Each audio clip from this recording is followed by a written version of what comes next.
Time and distance का 11 model discuss करते हैं जो कि बोट एंड स्ट्रीम पर बेस्ड है। स्ट्रीम यानी कि रिवर का बहाव, नदी का बहाव, जिसमें कोई बोट किसी डिस्टेंस को कवर कर रही है। तो आइए समझते हैं कि बोट एंड स्ट्रीम के बीच में क्या डिफरेंस है।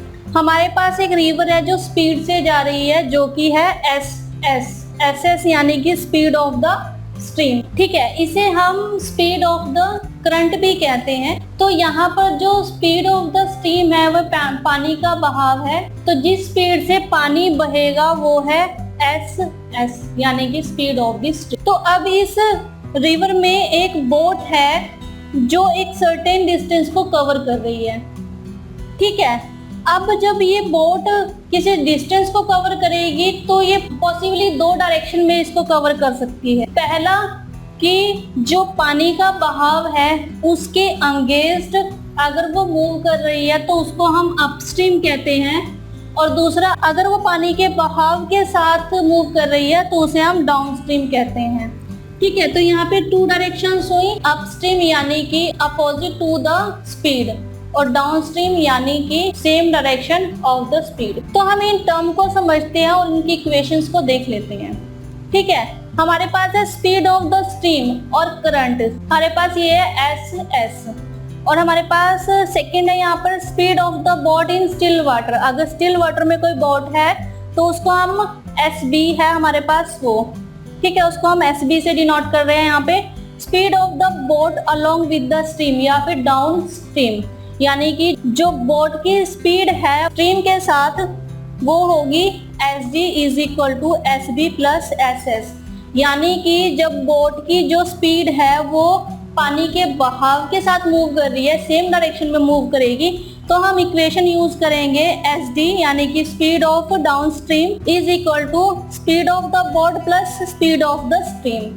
ठीक है, ऐसे speed of the boat against the stream और अपस्ट्रीम। जब जो बोट की स्पीड है वो स्ट्रीम के अगेंस्ट मूव कर रही है तो हम इक्वेशन यूज करेंगे SU यानी कि speed of the upstream is equal to SB minus SS। ठीक है, तो इन इक्वेशंस को जानने के बाद हम समझते हैं कि अगर हमें बोट की स्पीड फाइंड आउट करनी हो और अगर हमें स्ट्रीम की स्पीड फाइंड आउट करनी हो तो हम वो कैसे फाइंड आउट करेंगे।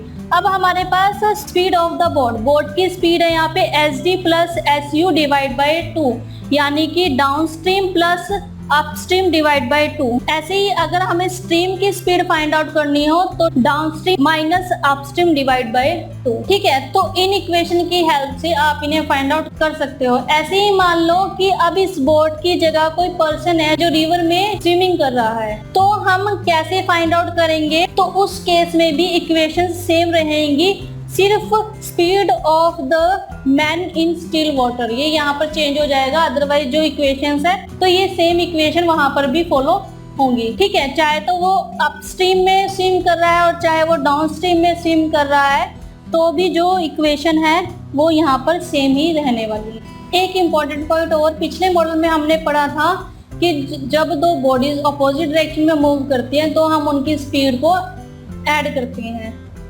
ठीक है, लेकिन यहाँ पर जब अपोजिट डायरेक्शन की बात करें कि बोट है वो स्ट्रीम के अपोजिट डायरेक्शन में मूव कर रही है, तो इस केस में हम इसे माइनस कर रहे हैं। ऐसे ही हमने वहाँ पे पढ़ा था कि जब सेम डायरेक्शन में मूव कर रहे हैं कोई भी दो ऑब्जेक्ट तो हम उन्हें प्लस कर रहे हैं, लेकिन इस केस में जब बोट जो है वो सेम डायरेक्शन में मूव कर रही है स्ट्रीम के साथ तो हम यहाँ पर इसे माइनस कर रहे हैं। इसका कारण ये है कि जब बोट स्ट्रीम के अगेंस्ट डायरेक्शन में है तो पानी जो है वो बोट को पुश कर रहा है और वहाँ पे जो स्पीड है वो कम लग रही है। ठीक है, ऐसे ही और जब वो पानी के फ्लो के साथ मूव कर रही है तो जो बोट की स्पीड है वो ज्यादा होगी। ठीक है, इससे रिलेटेड कुछ एग्जांपल्स करके देखते हैं।